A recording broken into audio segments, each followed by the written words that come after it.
Hello and welcome to day 3 of our trip. Today we started at the Mediterranean Sea, and this is the view from our balcony at the hotel. And then the group of us, once we packed and left the sea, got on our bus and we headed over to our first stop, which was Caesarea Maritime, which is one of the palaces that was built and run by Herod the Great.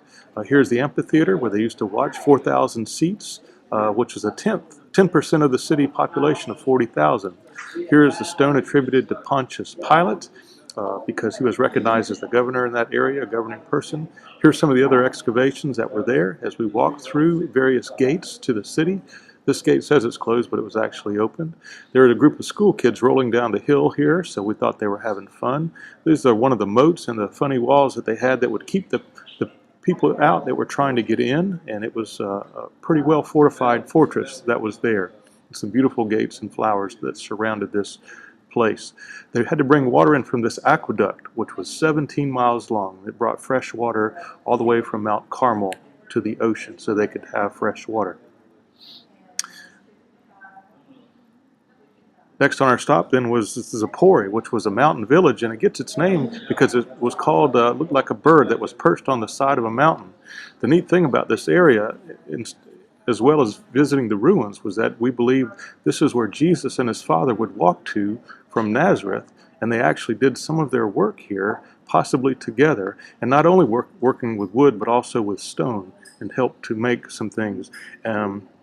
Possibly they even saw a play or two there in the amphitheater. Here's where we stopped for lunch, and then we moved on to the Orthodox Church, where on the inside we saw some beautiful ornate woodwork and some paintings, as well as some icons and other things that were very symbolic and meaningful for those. It was very kind of a dark inside, the atmosphere. Here's the well where we believe Mary got the water from, and so that's a very sacred site. And we were able to see some of the many beautiful and intricate paintings that were there. Here is the pulpit that they had that was overhead and had some beautiful wood carvings. And some of the frescoes or paintings that were over the altar area were also magnificent. Next, we walked through an old part of town a few blocks to the Catholic Church, and here is the altar that's actually believed to be on the site where Mary was thought to have lived. Next door in this ruin is where the barn was, that perhaps where she would have the animals.